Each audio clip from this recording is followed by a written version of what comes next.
Seorang penggemar otomotif terkemuka Jepang dan pendiri Top Secret yaitu Smoky Nagata memainkan peran penting dalam membangun dan memodifikasi Toyota Supra. Smoky Nagata juga sudah mendapatkan pengakuan internasional atas aksi berani ngebut di jalan Inggris dengan Toyota Supra MK4-nya. Namun di luar dari itu semua, salah satu pencapaian tertinggi Smoky Nagata adalah keterlibatannya dalam menciptakan Supra yang dimodifikasi secara ekstrim yang dikenal sebagai Top Secret V12 Twin Turbo. Proyek ini bertujuan mengubah Supra yang sudah keren dan kencang menjadi supercar, dan visi Smoky Nagata adalah untuk menggantikan mesin V12 dari sedan mewah Toyota Century ke dalam Supra MK4. Dan tentu saja ini dilakukan untuk meningkatkan kemampuan daya dan kinerjanya. Proses ini melibatkan modifikasi ekstensif untuk menyesuaikan mesin yang lebih besar, termasuk penggunaan sasis dan penyesuaian berbagai komponen. Yang berarti Smoky Nagata dan timnya dengan teliti merancang integrasi mesin V12, memastikan kinerja dan keandalannya secara optimal. Dan hasilnya Top Secret V12 Twin Turbo Supra berhasil menarik perhatian besar karena daya yang dihasilkan sangat impresif yang diperkirakan melebihi 900 horsepower. Dan uniknya lagi, mobil ini bukanlah mobil pajangan aja karena Smoky membawa mobil ini ke Nürburgring, di mana Smoky di Nürburgring berhasil mencapai kecepatan yang luar biasa dengan Supra V12-nya. Dan meskipun kontroversi mengelilingi tindakannya, namun keterlibatan Smoky dengan Toyota Supra meninggalkan jejak yang tak terhapuskan pada warisan mobil tersebut, yang mana hasratnya untuk mendorong batas dan keahliannya dalam memodifikasi kendaraan membuatnya menjadi tokoh terkemuka dalam komunitas otomotif. Dan Top Secret V12 Twin Turbo Supra mencerminkan tekad Smoky Nagata untuk mencapai kinerja maksimal dan keinginannya untuk menguji batas dari apa yang dapat dicapai oleh Supra. Dan menurut artikel yang ada, Smoky melakukan ini karena dia merasa kesal dengan Toyota karena Supra MK5 tidak kunjung keluar. Jadi dengan demikian Smoky membuat Supra idamannya. Dan selain keterlibatan Smoky, Supra MK4 sudah menjadi ikon dalam komunitas modifikasi dengan berbagai modifikasi, mulai dari upgrade turbocharger sampai dituning secara serius, yang mana dengan drivetrain yang kuat dan tahan lama ini tentu aja memungkinkan upgrade daya yang signifikan. Dan hal ini tentu aja menjadikannya platform yang populer untuk membangun mobil balap dengan daya yang tinggi. Kemudian di luar dari prestasinya di aspal, Supra juga melampaui dunia otomotif dan merambah ke budaya populer dari penampilan dalam film blockbuster hingga peran utama dalam video game. Dengan demikian, Supra telah menangkap imajinasi jutaan orang menjadi simbol kecepatan, gaya, dan gairah yang tak terbendungkan. Dengan demikian, Supra MK4 bisa dibilang masterpiece dan tak tergantikan. Kemudian setelah absen selama lebih dari 2 dekade, Toyota akhirnya membawa kembali nama Supra pada tahun 2019. Dan tentu aja Toyota berarti melahirkan generasi kelima Supra. Namun ini bukanlah Supra biasa, yang mana mobil ini dikembangkan bersama dengan BMW di Jerman. Dengan hasil kolaborasi ini, mungkin banyak yang bertanya-tanya mengapa hal ini bisa terjadi. Ya walaupun ini terlihat aneh, tapi sebenarnya ini adalah langkah yang sangat baik bagi perusahaan Toyota itu sendiri, yang mana kolaborasi Toyota dengan BMW didorong oleh beberapa tujuan strategis dan manfaat ganda.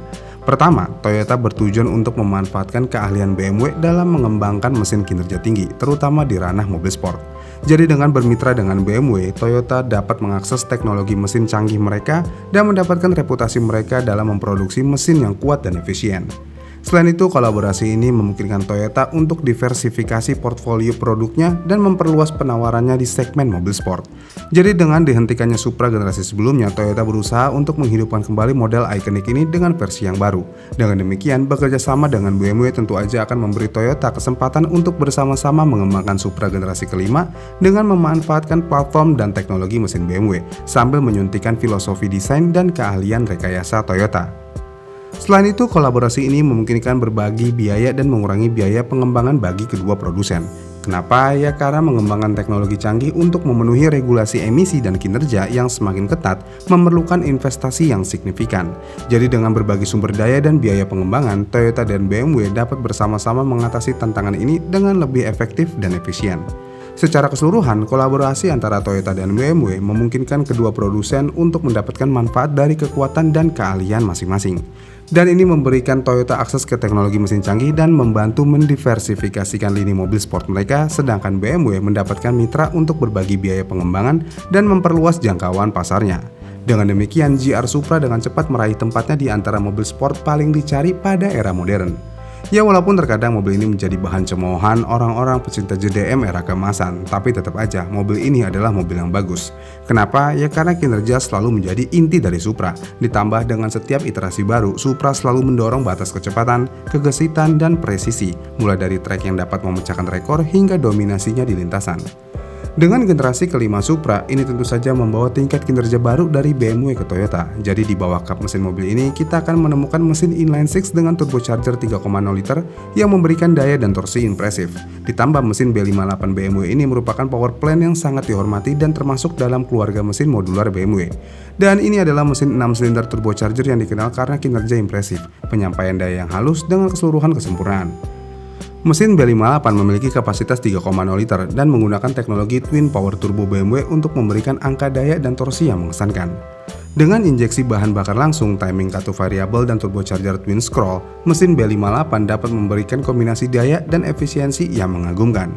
Dan output daya mesin ini cukup bervariasi tergantung pada model dan varian spesifik. Namun dayanya berkisar antara 300 hingga 380 horsepower, sedangkan torsi biasanya berkisar antara 406 Nm hingga 542 Nm. Dengan torsi sebesar itu, ini tentu saja akan memberikan daya tarik kuat pada rentang rendah dan menengah. Selain itu semua, Toyota Supra 90 memiliki variannya sendiri, yaitu mesin B58 B30. Dan mesin ini eksklusif untuk platform ini, yang mana ini merupakan power plant inline-six yang mengesankan dan canggih yang mendapatkan pujian karena kinerjanya dan efisiensinya. Mesin B58 B30 juga menggabungkan turbocharging dan injeksi bahan bakar langsung untuk memberikan tenaga yang mendebarkan. Dan dengan kapasitas mesin 3,0 liter, mesin ini dapat menghasilkan output impresif sekitar 335 horsepower dan 494 Nm torsi. Dengan spesifikasi tersebut, tentu aja ini memberikan akselerasi kuat dan daya yang memadai sesuai kebutuhan. Mesin B58 B30 sendiri mengadopsi teknik rekayasa canggih dan fitur seperti turbocharger twin scroll, timing cut variabel, dan konstruksi ringan untuk mengoptimalkan penyampaian daya dan efisiensi bahan bakar. Dengan tuning dan kalibrasi dari Toyota ini, tentu aja memastikan bahwa mesin B58 B30 sesuai dengan karakteristik khusus dan persyaratan kinerja Supra, dan menjadikannya komponen yang menonjol dalam lini berorientasi kinerja Toyota. Kemudian Toyota Supra A90 juga menampilkan desain bodi yang menarik dan atletis yang mencerminkan sifat berorientasi kinerjanya. Dengan siluet samping dan aerodinamis, Supra A90 dapat menarik perhatian di jalan. Dengan kap mesin yang panjang dan terukir mengalir dengan mulus ke kabin, menekankan proporsi sporty mobil ini. Kemudian dengan overhang pendek dan belakang yang cukup maskulin, ini memberikan kesan ketangkasan dan kekuatan. Selain itu, Supra A90 juga menampilkan sorotan LED yang mencolok yang memberikan sentuhan modern dan futuristik pada bagian depannya. Sementara saluran udara agresif dan grill depan juga menyampaikan rasa performa. Panel-panel yang ada di Supra A90 juga dirancang dengan cermat menggunakan bahan ringan dan teknik rekayasa canggih untuk mengoptimalkan distribusi berat dan kekakuan keseluruhan. Dan hasilnya adalah kendaraan yang tidak hanya menarik perhatian dengan desain yang menarik, tetapi juga memberikan penanganan dan dinamika berkendara yang luar biasa. Dengan itu semua, tentu aja ini memastikan bahwa Supra A90 menjadi ikon sejati mobil sport. Kemudian selain eksteriornya, interior mobil ini juga nggak kalah menarik, yang mana Toyota memberikan elemen desain interior yang membuat kabin Supra menjadi ruang yang sangat sporty. Ya walaupun demikian, Toyota Supra memang berbagi beberapa karakteristik interior dengan BMW sebagai hasil dari pengembangan kolaboratif mereka. Dan elemen yang paling mencolok yang dibagikan adalah tata letak dan desain keseluruhan kabin seperti desain dashboard, klaster instrumen, dan konsol tengah. Selain itu, penempatan dan fungsionalitas sistem infotainment, kontrol iklim, dan fitur penting lainnya juga menunjukkan kalau ini BMW banget. Selain itu, Supra juga mengadopsi sistem iDrive BMW yang menawarkan kontrol intuitif dan ramah pengguna untuk berbagai pengaturan kendaraan dan fungsi multimedia. Selain semua itu, kemiripan ini juga termasuk tata letak tempat duduk, ergonomi, dan tingkat kenyamanan di interior Supra juga mencerminkan perhatian terhadap detail dan nuansa premium yang umumnya dikaitkan dengan kendaraan BMW. Dan meskipun interior mungkin memiliki elemen yang terinspirasi oleh BMW, namun Toyota memastikan bahwa Supra tetap mempertahankan karakter dan brandingnya sendiri dengan menambahkan sentuhan-sentuhan unik untuk menciptakan identitas yang berbeda dalam sasis bersama. Dan sekali lagi, meskipun banyak orang mungkin bertanya-tanya mengapa ini dilakukan, namun hal ini membawa manfaat besar bagi Toyota dan BMW sebagai perubah permainan, meningkatkan pengalaman mengemudi ke tingkat yang baru dengan daya dan torsi yang luar biasa serta kemampuan dinamisnya. Dan GR Supra menjadi saksi keberhasilan sinergi antara dua raksasa otomotif ini.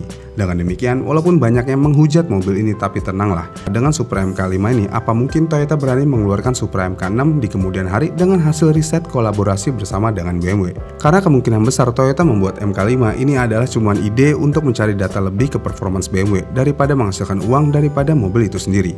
Gimana nih menurut kalian tentang kolaborasi ini? Apa yang akan terjadi nanti? Komen di kolom komentar di bawah ya. Dan jika kalian suka dengan video ini, kalian bisa like dan subscribe channel ini. Dan sampai jumpa di video selanjutnya.